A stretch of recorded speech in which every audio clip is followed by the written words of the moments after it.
নমস্কার বন্ধুরা, শুভ সকাল। আশা করছি আপনারা খুব ভালো আছো, সুস্থ আছো।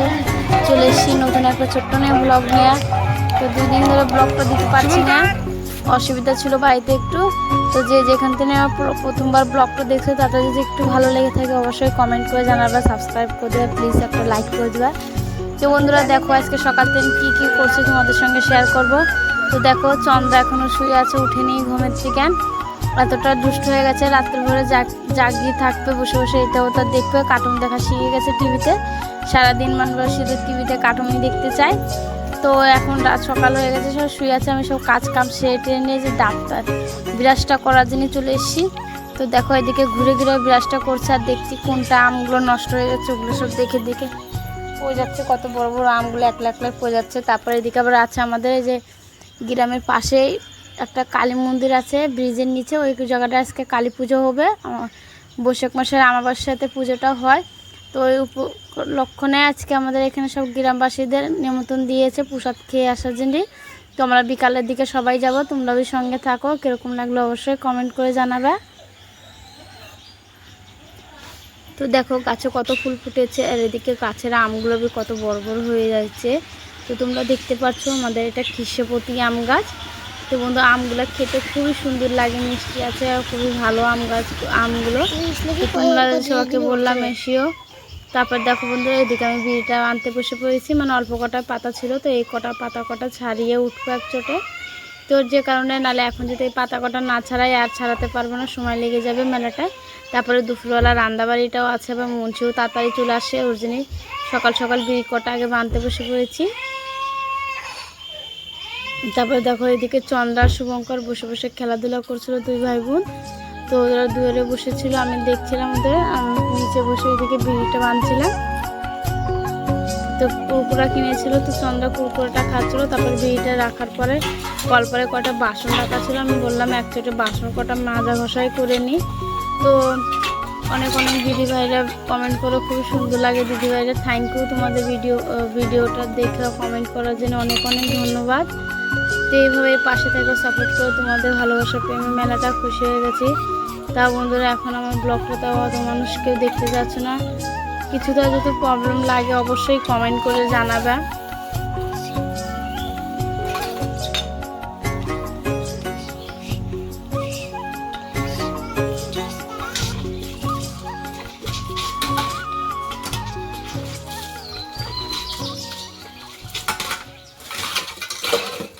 তো তারপর দেখো বন্ধুরা এদিকে তোমার সাথে গল্প করতে করতে আমার বাসন কটা ধোয়া হয়ে গেছে, মাজা হয়ে গেল। তারপরে এখন আমি ভালো করে জল দিয়ে ধুয়ে নিচ্ছি।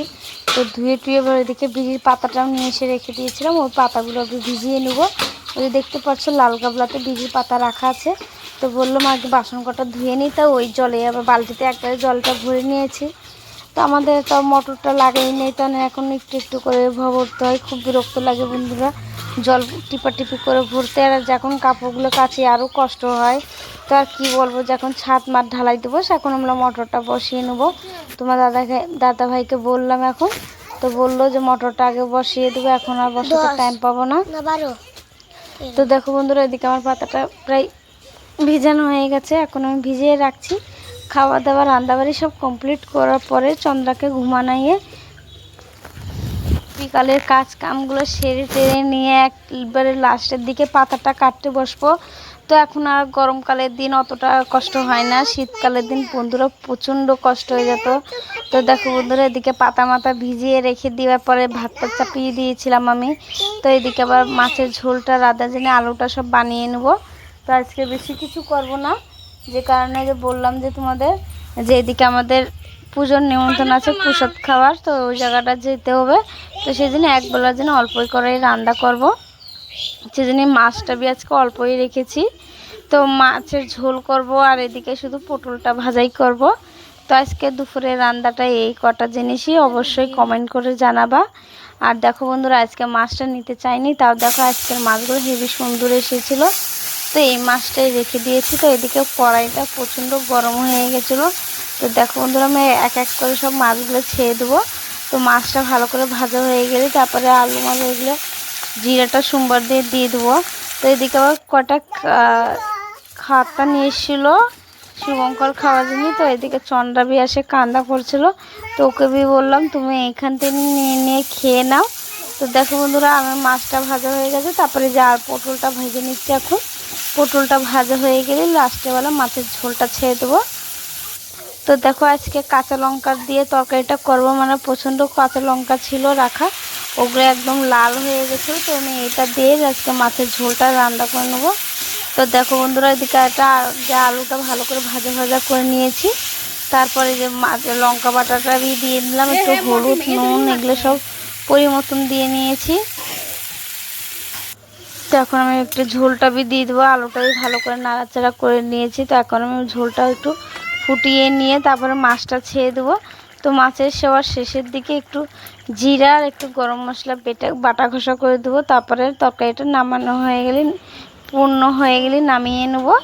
তারপরে দেখো বন্ধুরা এদিকে বিছনা বিছনা সব এলোমেলো হয়ে আছিল। শুভঙ্কর তো এত দুষ্ট হয়ে গেছে কি আর বলবো, স্কুল থেকে নিয়ে এসে জামা কাপড়গুলো ছেড়ে ফেলে দেয় আগে। তো দেখো আমি একদিকে ভালো করে বিছনাটা গুছিয়ে নিচ্ছি। আর জানোই তো বন্ধুরা বিছনা কাঁথা যেহেতু গুছিয়ে না নেওয়া যায় খুবই বিরক্ত লাগে, যখন ওই জামা কাপড়গুলো সব এলোমেলো হয়ে থাকে। তো আমি একটু যখন সময়টা পেয়ে ওগুলো সব গুছিয়ে মুছিয়ে নিই। তো এদিকে চন্দ্রাবি খেলাধুলা করছিল, আমি এদিকে কাজগুলো সারছিলাম। তো দেখো বন্ধুরা ভালো করে বিছনাটা গুছিয়ে এলোমেলো করা ছিল, ওগুলো সব ভালো করে গুছিয়ে মুছিয়ে নেবো। তারপরে যে ঘরটা ঝাড় দেওয়ার জন্য ঘরটা দিয়ে গুছিয়ে নেবো। তো দেখো এর ভিতরে চন্দ্রার খেলনাটা পেয়েছি, চন্দ্রা আমার কাছ থেকে নেওয়ার জন্য কীরকম করছে, ভাবছে মনে ওটা দিয়ে আমি খেলাধুলা করব। তো এটাই তো বলে ছেলে পেলের মন, আর কি করে আর ভুলাতে পারবো। তো বলেছি সকালের দিকে শুভঙ্করকে আর চন্দ্রাকে যে তোমরা দুষ্টুমি করবে না, আজকে একটু মেলায় নিয়ে যাব তোমাদের। তো দেখো সকাল থেকে খুব ভালো হয়ে আছে দুটো, এখন তো মারামারি লাগেনি। তো দেখি কীরকম করছে, সারা দিনটা কীরকম যাবে। তো বলেছি যে তো মারামারি কান্নাকান্নি করো, কালি তোমাদের কাকেও মেলায় নিয়ে যাব না, কিছুই যেহেতু কিনে দেবো না মেলায় নিয়ে গেলি। তো দেখো খুবই ভালো হয়ে আছে দুজনাই। জানো তো বন্ধুরা আগে আমরাও ছেলেবেলাতে এরকমই করছি, দাদার সঙ্গে, আমার একটা দাদা আছে।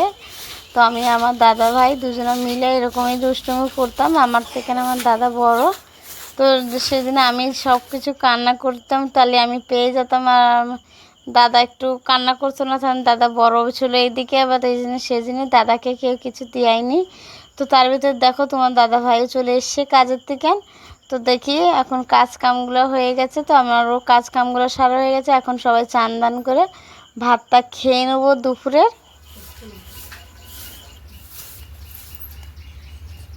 তো বিকালের দিকে আবার যেতে হবে মেলায়, সেদিন আমি এখনই সব কাজ কামগুলো সব সেরে ঘষে রেখে দেবো, যে কারণে যে কোনো জায়গায় যেহেতু যেতে হয় তাহলে কাজগুলো করতে হবে না। তো দেখো বন্ধুরা এদিকে ঘরটা ভালো করে ঝাড় দিয়ে নিলাম। তো পুরো বারান্দাটা এতটা নোংরা হয়েছিল কি আর বলবো, আমি একটু রাঁধতে গিয়েছি, তার ভিতরে চন্দ্রার বালি টালি নিয়ে এসে একদম ভরে দিয়েছে বারান্দাটা। আর জানোই তো বন্ধুরা বারান্দাটা মাটি মাটি করলে পায়ের নিচে পড়লে কীরকম লাগে একদম। তো দেখো এদিকে চন্দ্রা শুভঙ্কর মামির সঙ্গে চলে গেছে যে ঠাকুরের ওখানে পূজার ওখানে। আমি আর এখন গেলাম না, তো সেদিন ছেলে পেলে পাঠিয়ে দিয়েছি। এদিকে আমার যেমন কাজগুলো এগুলো সেরে নেবো। তো দেখো বন্ধুরা প্রচুর মেলা বসেছে, একটু বড় মেলা শেয়ার করবো, দেখতেই পাচ্ছি তোমরা সব মেলাগুলো। তো দেখো যদিকে আমার শুভঙ্কর আর অন্য অন্য ছেলেপেলেরা সব বেরিয়ে আসছে, যেটা আমার ভাস্তা আদিত্য। তো দেখো ওর মামি খেলনা কিনে দিচ্ছিল, এত খুশি হয়েছিল খেলনাগুলো নিয়ে চন্দ্রার, কি আর বলবো, একটা আমরা কিনে দিয়েছি, একটা ওর মামি কিনে দিল। তো যে যেখান থেকে আমার ব্লগটা দেখছো তাদের যদি একটু ভালো লেগে থাকে অবশ্যই কমেন্ট করে জানাবে, সাবস্ক্রাইব করে দেবে, প্লিজ একটা লাইক করে দেবে। ততক্ষণের জন্য আপনারা ভালো থেকো, সুস্থ থেকো। নেক্সট ভিডিওতে দেখা করছি, টাটা।